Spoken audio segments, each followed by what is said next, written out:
Hey, what's up, Good Life? Thanks for joining me for today's 128 moment.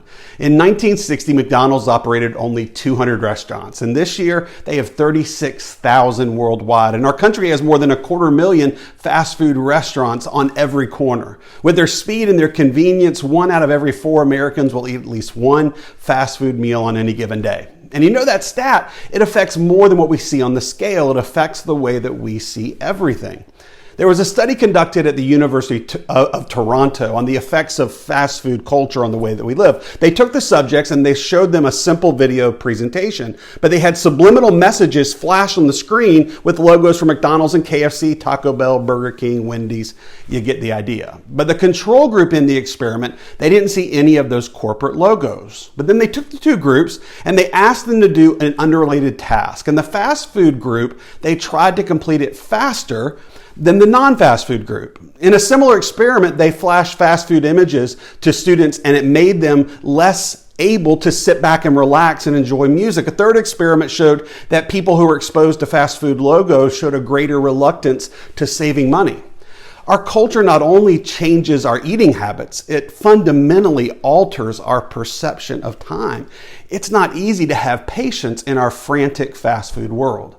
But everything about life requires some degree of patience because life doesn't move with fast food speed and convenience. But that's nothing new.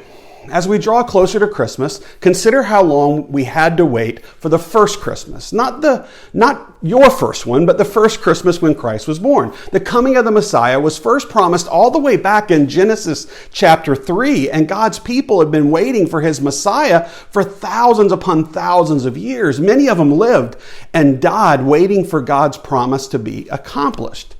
That's what makes the closing of Jesus' birth scene in Luke 2 so very special. Luke jumps from Bethlehem to Jerusalem as Mary and Joseph, they take Jesus to the temple to dedicate him. As they enter the temple, the young couple was encountered by two people who'd been waiting for that moment for a very long time. Simeon was a righteous and devout man. He'd been told by God that he would not see death before he saw the Christ. And even though he was advanced in years, he still believed that waiting on God was worth it.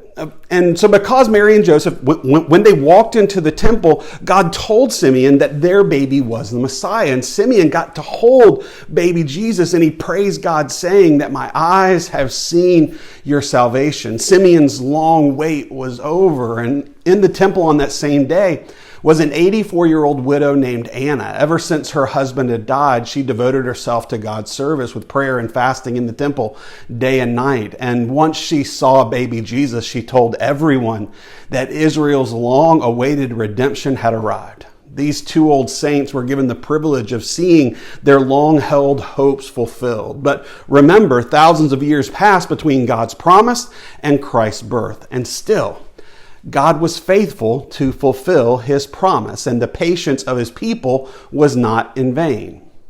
So do you and I show the same patience of people like Simeon and Anna waiting for God's perfect timing?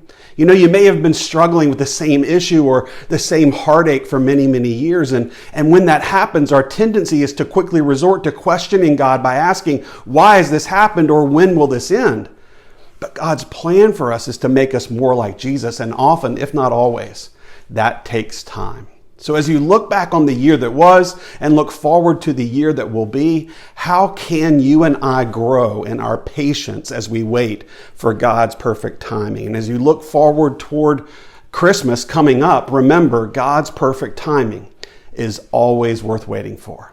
Hope that encourages you guys today. Hope it challenges you today. And I hope you'll join us on Sunday as we continue our series called Reclamation Projects. We'll be at the church at 9:30 and 11. And until then, let's be a people who love enough.